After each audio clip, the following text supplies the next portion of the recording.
Footballers can be a weird bunch sometimes, particularly when it comes to superstitions and matchday rituals. Andrew McLeod, for example, hated running through the banner. So what about today's crop of players? What do they do to ensure good luck for the game? No, I try not to. I try and really stay clear of those and just go with the flow. I think if I I don't want something to happen if there's a big game and something doesn't happen with my preparation, then I might get off put. So I try and just to keep things pretty random and just go with the flow. Not really. I just like to eat similar type of food before I play. That's pretty much it. Left boot goes on first. I do my left boot up first. No. No, I don't, no. No, none whatsoever. No. Not really. There's just a few things I like to do before a game, but nothing too interesting. I have a couple, but I like to run out last with a footy, but other than that. Yeah, I'll get there early and do a massive stretch routine. Yes, my underwear. I have to wear budgie smugglers. No, not really. I generally kick the ball in the warm-up with pods before the start of the game, but that was only been for the last 12 months, so I can't really call that a superstition. No, I wouldn't say I'm superstitious. I do have a bit of a routine that I like to just follow, just to kill a bit of time before the game. So, normally like to take the dog for a walk and just chill out at home, really. So there's nothing too superstitious about it, but I do get in some form of a routine and can get a bit edgy before games. So, that's just the way I've been throughout my whole career. No, I don't like being superstitious.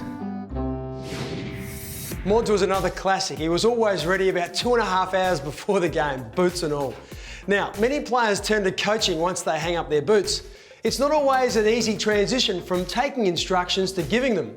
A recent convert is former Swans great turned Crows development coach Ryan O'Keefe, who joins us under the coach's roof, thanks to Victory Verandas, patios, carports and louvers. He's been an absolute gilt-edged player all his career. Ryan O'Keefe kicks another one. To go from a player to a coach is a lot of people think that's just the natural progression of an ex-player, but it's probably a little bit more complicated than that, and it's something you're really going to have to want to do. And the fact that you played the game doesn't mean you're going to automatically transition to be a good coach or anything like that. Don't grab him, don't grab him. I suppose there are a few different surprises, probably the amount of hours you have to put in as a coach, and it's a lot different. There's sort of, as a player, you come into the club, you spend a lot of time in the club, but you can sort of switch off in between sessions.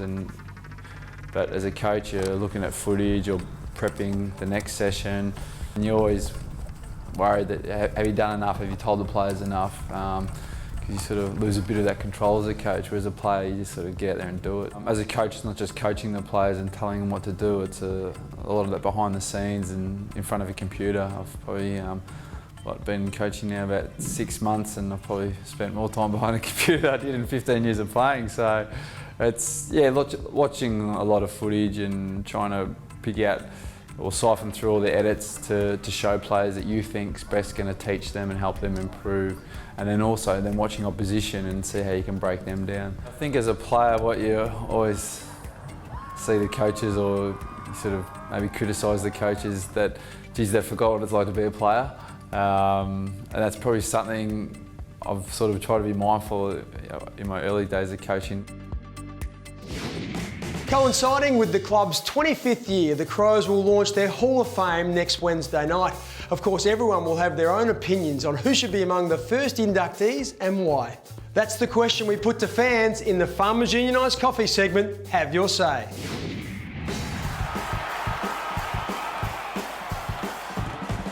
Rexy Lay, because he's a legend of the club. He's a fantastic bloke, 82 and still going strong. Mark Rashudo, what he's achieved over the years, and with the Brownlow medal, I think he should be the first one in. I'm all the way with Rue.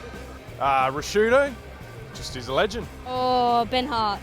Why? Or Andrew McLeod, because they're awesome.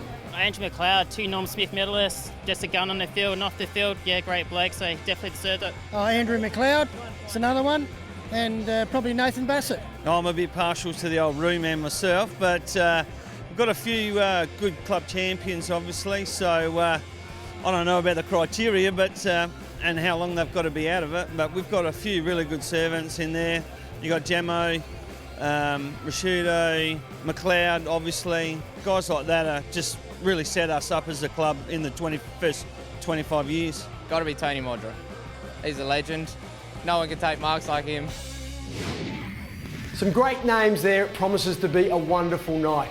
After the break, find out how you could go into the running to win $4,000 for your local sporting club. Keep watching. This is The Crows Show.